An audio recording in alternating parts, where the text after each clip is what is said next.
دوستو یہ بات تو ہم سبھی لوگ جانتے ہیں کہ ہمارا اس دنیا میں آنا بالکل ایک مسافر کی طرح ہے۔ جیسے ایک مسافر اس دنیا میں ٹھہرنے کے بعد اپنی اصل منزل کی طرف چل پڑتا ہے، بالکل اسی طرح سے ہم اس دنیا میں موجود ہیں اور اپنی عمر پوری کرنے کے بعد ہمیں آخر میں اپنے آخرت کی طرف یعنی اپنے گھر جانا ہے، یعنی اپنی اصل منزل کی طرف جانا ہے۔ اور ہمارے مرنے کے بعد ہمارے اعمال کے مطابق ہمیں جزا اور سزا کا فیصلہ دیا جائے گا۔ اگر ہم نے اچھے اعمال کیے ہوں گے، اللہ تعالیٰ کی فرما برداری کی ہوگی تو ہمارے لیے جنت ہوگی، اور اگر ساری زندگی اللہ تعالیٰ کے احکامات کی خلاف ورزی میں گزار دی ہوگی یا کفر کیا ہوگا تو ہمارے لیے جہنم ہوگی۔ لیکن آسمان کی طرف یا جنت اور جہنم کی طرف یہ سفر کیسا ہوگا؟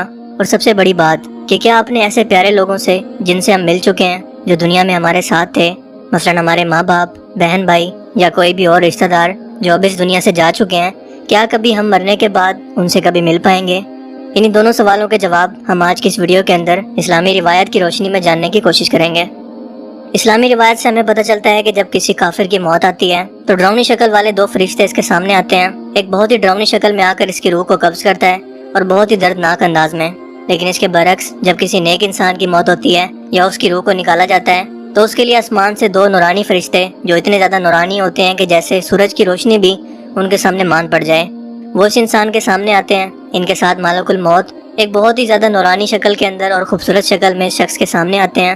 ان فرشتوں سے جنت کی خوشبو آ رہی ہوتی ہے اور وہ آ کر اس نیک روح سے کہتے ہیں کہ خدا کے حکم سے باہر آ جا اس انعام کو حاصل کرنے کے لیے جو تم اپنے رب سے حاصل کرنے والی ہو۔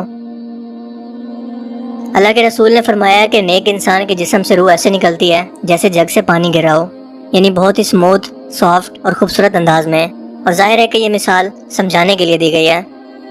اس نیک انسان کی روح کو قبض کرنے کے بعد دو نورانی فرشتے اسے آسمانوں کی طرف لے کر جاتے ہیں۔ آسمانوں کی بلندیوں پر جاتے ہوئے یہ نیک روح اپنے آس پاس فرشتوں کی جماعت کو دیکھتی ہے۔ آسمان میں موجود یہ فرشتے اس جنتی روح کو جاتا ہوا دیکھ کر پوچھتے ہیں کہ یہ کس کی روح ہے جو اتنے اعزاز کے ساتھ اور اتنے خوبصورت انداز میں جا رہی ہے۔ دو نورانی فرشتے جو اس روح کے ساتھ موجود ہوتے ہیں وہ بتاتے ہیں کہ یہ فلاں ابن فلاں کی روح ہے۔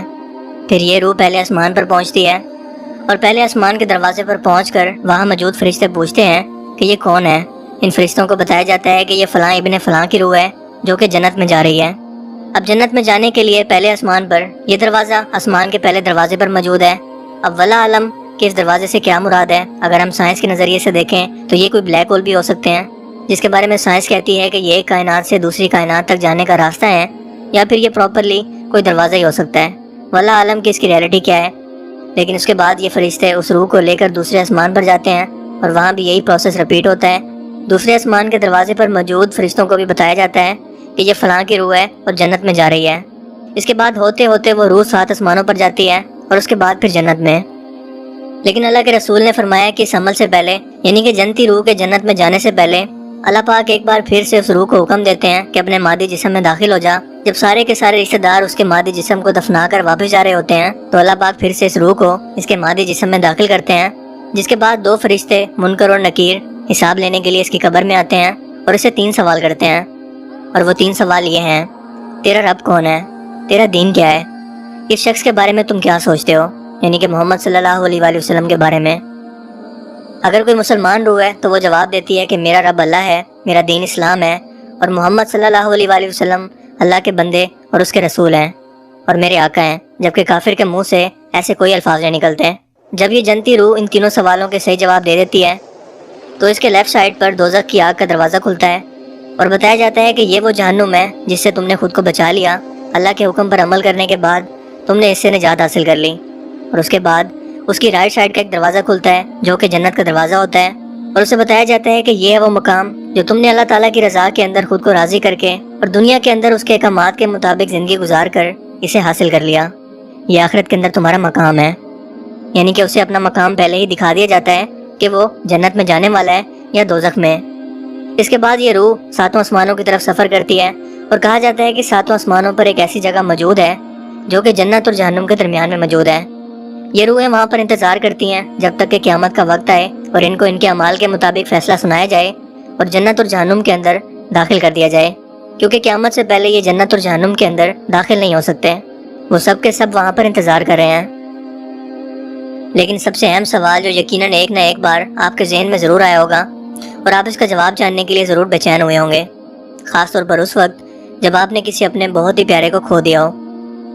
کہ کیا مرنے کے بعد جو لوگ اس دنیا میں اپنی طبعی عمر گزار کر جا چکے ہیں، کیا آپ کبھی مرنے کے بعد ان سے کبھی مل پائیں گے؟ مثال کے طور پر آپ کے ماں باپ، کیونکہ سب سے زیادہ بے چینی انہی سے ملنے کے لیے ہوتی ہے۔ اس کے علاوہ آپ کے رشتہ دار، آپ کی بیوی، بچے یا کوئی بھی اور قریبی رشتہ دار۔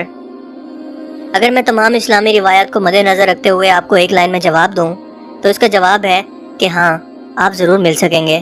نہ صرف مل سکیں گے بلکہ وہ لوگ آپ کا انتظار کرتے ہیں۔ بالکل ایسے ہی جب آپ کا کوئی قریبی رشتہ دار ملک سے باہر موجود ہو اور آپ کئی سالوں کے بعد اسے دیکھنے کے منتظر ہوں، اسی طرح سے آپ کے رشتہ دار بھی آپ کے انتظار میں رہتے ہیں اور آپ مرنے کے بعد ان سے مل سکیں گے۔ لیکن صرف ایک شرط ہے، وہ یہ کہ جس شخص سے آپ ملنا چاہتے ہیں وہ جنت میں موجود ہو اور آپ بھی اپنے اعمال کے مطابق جنت میں جائیں۔ یعنی کہ اگر کوئی آپ کا رشتہ دار جہنم میں موجود ہے، خدا نہ خواستہ، اور آپ جنت میں چلے جاتے ہیں تو آپ اسے کبھی نہیں دیکھ پائیں گے، نہ ہی اس کی سفارش کر پائیں گے اور نہ ہی اس سے کبھی جہنم کی نجات حاصل کروانے کے لیے کچھ کر سکیں گے۔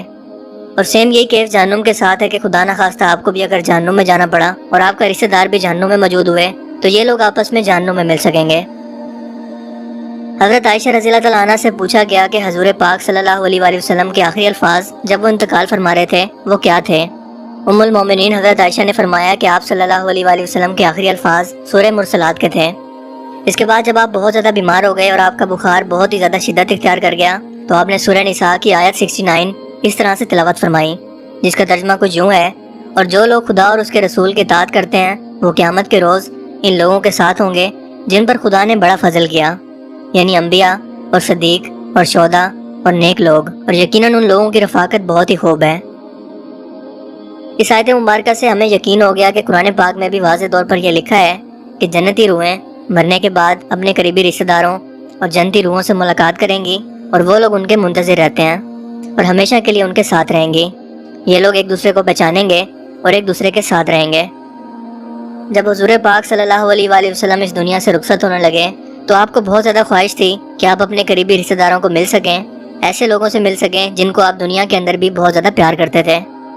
آپ اندازہ لگا سکتے ہیں کہ حضور پاک صلی اللہ علیہ وآلہ وسلم اپنی ماں سے اور اپنے والد سے کتنا پیار کرتے تھے اور وہ ان سے ملنے کے لیے کتنا بے چین ہوں گے۔ اس کے علاوہ آپ کے چچا حضرت حمزہ جو کہ جنگ احد میں شہید ہو گئے تھے، آپ ان سے کس قدر پیار کرتے تھے اور ان سے ملنے کے لیے آپ کس قدر بے چین ہوں گے۔ اس کے علاوہ حضرت یوسف علیہ السلام اپنے والد حضرت یعقوب علیہ السلام سے مرنے کے بعد بھی ملنے کے لیے کس قدر بے چین ہوں گے، اور حضرت یعقوب علیہ السلام اپنے والد حضرت اسحاق سے اور پھر وہ اپنے والد حضرت ابراہیم علیہ السلام سے۔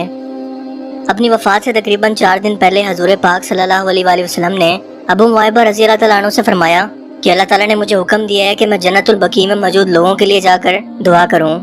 سو آپ ان کو ساتھ لے کر آدھی رات کو جنت البقیع کے لیے روانہ ہوئے اور وہاں پہنچ کر آپ نے ابو معیبہ سے فرمایا کہ اللہ تعالیٰ نے مجھے اختیار دیا ہے کہ یا تو میں دنیا میں رہ کر دنیا کے تمام خزانوں کی چابیاں اپنے پاس رکھوں یا پھر اللہ تعالیٰ سے ملاقات کے لیے آ جاؤں۔ ابو معیبہ نے یہ سنا تو فرمایا، اے اللہ کے رسول، ہمیں آپ کی ضرورت ہے، آپ ہمارے پاس رہیں، آپ ہمیں چھوڑ کر مت جائیں۔ لیکن اللہ کے رسول نے فرمایا کہ میں پہلے ہی اللہ تعالیٰ کی ملاقات کا فیصلہ کر چکا ہوں، یعنی میں نے اللہ کو چن لیا ہے۔ سو حضور پاک صلی اللہ علیہ وآلہ وسلم اس کے 4 دن بعد انتقال فرما گئے۔